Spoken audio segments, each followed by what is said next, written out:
I'm Jane Sibbett, and you may not know me from Adam, but I, among other things, am a mother. I'm now a grandmother. I'm somewhat known as an actress to some people, and I try to be a good friend. And in light of the things that have been going on in the world these days, I feel compelled to read to you something that I wrote a few years ago for my book that I haven't been able to finish because I've been taking care of my mom, and who just passed recently. So I'm kind of beat up right now. I'm kind of sad. I'm grateful for the experience of all that this life has to offer. But in light of what's been going on in the world, I really need to do my best to read something to you because I don't think I can tell the story. I just need to read it to you and then for a point of conversation.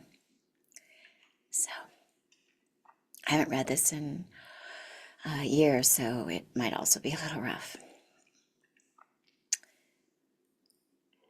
The next morning, the sun poured through our rippled glass windows as they nearly always did in Los Angeles. My eyes were swollen from crying, and I was so bone tired I didn't even notice I didn't feel any morning sickness. Mama, Mama, Mommy, a little voice called out from the room down the hall.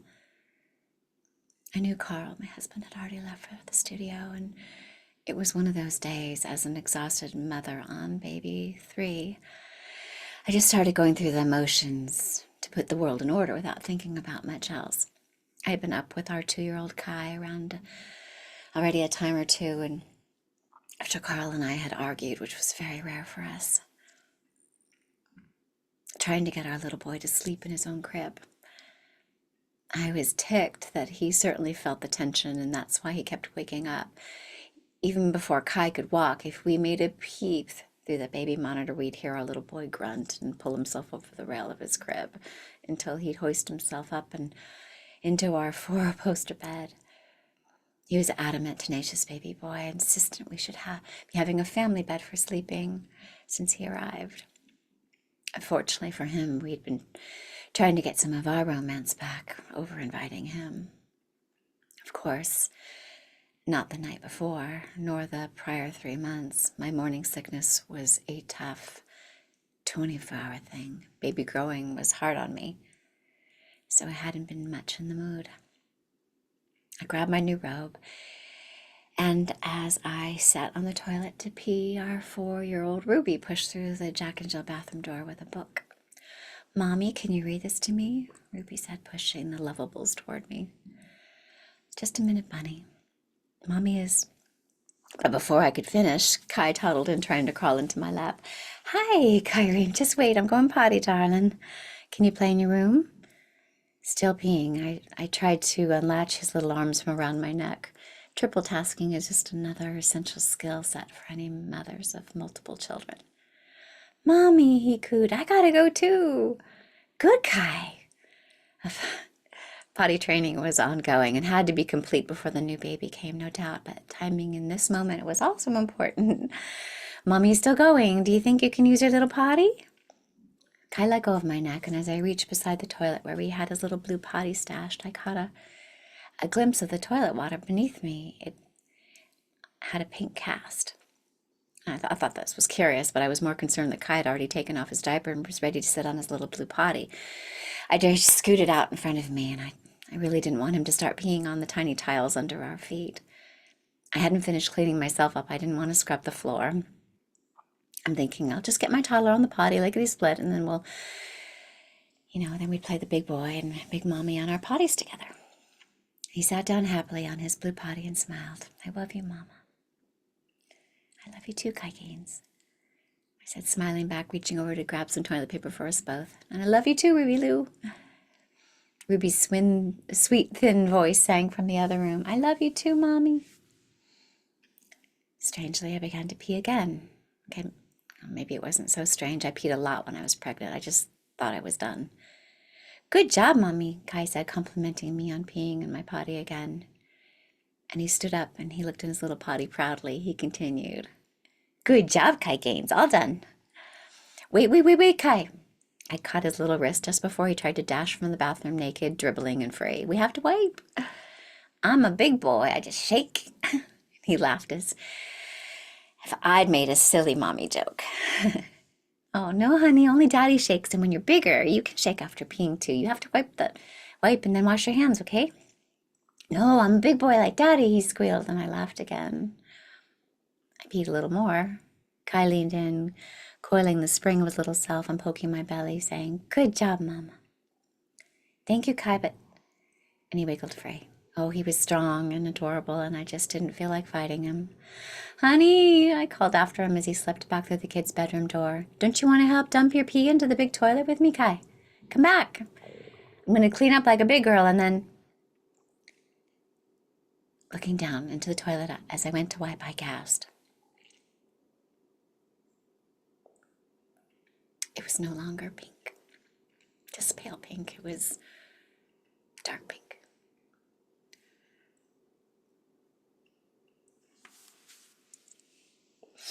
I'm not exactly sure of the order of things that followed.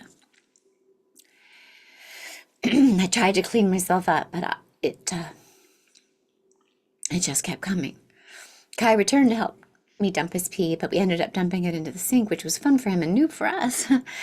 I'd already quickly closed the toilet lid, stuffed toilet paper into my panties, and squeezed my legs together to waddle my way on to the phone in the dressing room area of our bedroom. I prayed none of the blood would come out and stain our new carpet. My hand shook as I dialed.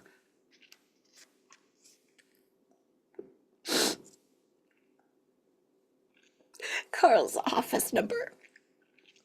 Stacy, his cousin and receptionist, must have been busy. The answering machine picked up.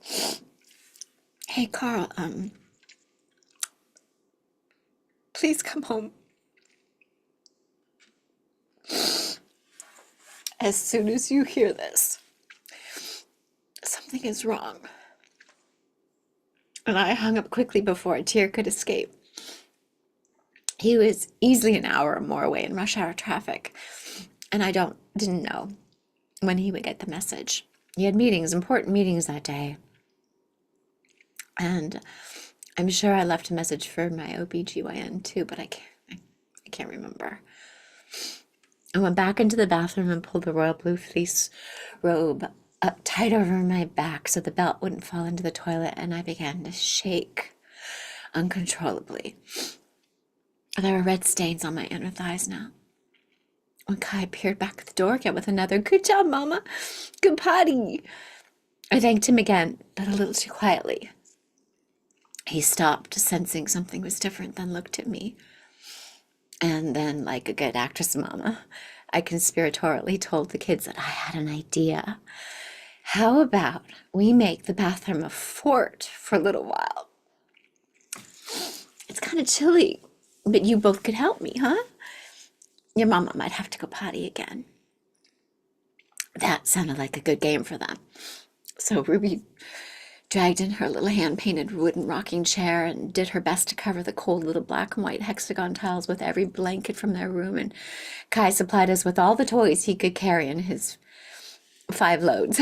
He found a stash of goldfish crackers and juice boxes in my bag, and for the next round of this, we read books. Ruby, dearly rocking her little chair so innocently and happy, was with her great pile of books, and Kai curled up, still sweetly naked on my lap, and our precious baby number 3 painfully slipped from me, little by little, into the growing crimson waters below. I can only guess Carl eventually came home, that someone was called and arrived to feed the kids breakfast and play with them as Carl whisked me to Cedars-Sinai Hospital to confirm what I already knew. But I can remember none of it. The black tidal wave of grief was so crushing. I was not sure how I would live. So that's just part of the story of me losing my baby number 3. I ended up having to have a D and C to help me stop hemorrhaging. I had the most amazing doctor. My OBGYN at the time was magnificent. And I can't even imagine for a moment not having that kind of care.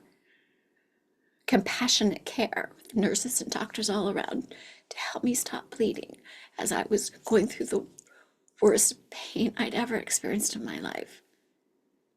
And the fact that some people would take away the right for women to get proper care when they are losing their children and they're losing their pregnancies at any stage of it is just beyond cruel and unconscionable.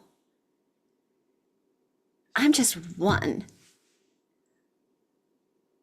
of tens of thousands of women around the world who lose their babies. My OBGYN, in his great comfort, had told me that he felt that actually like 50% of us lose our babies and we don't even know. It just might look like a heavy period because we get pregnant and we don't often know until many weeks into it because we have irregular periods or whatever it might be. The fact that we wouldn't allow other women to get compassionate care, it just can't be. So I know I'm one little story. And I lost another baby after this one. And I'm so grateful that I was able to have Violet, our 3rd living child, our 5th baby.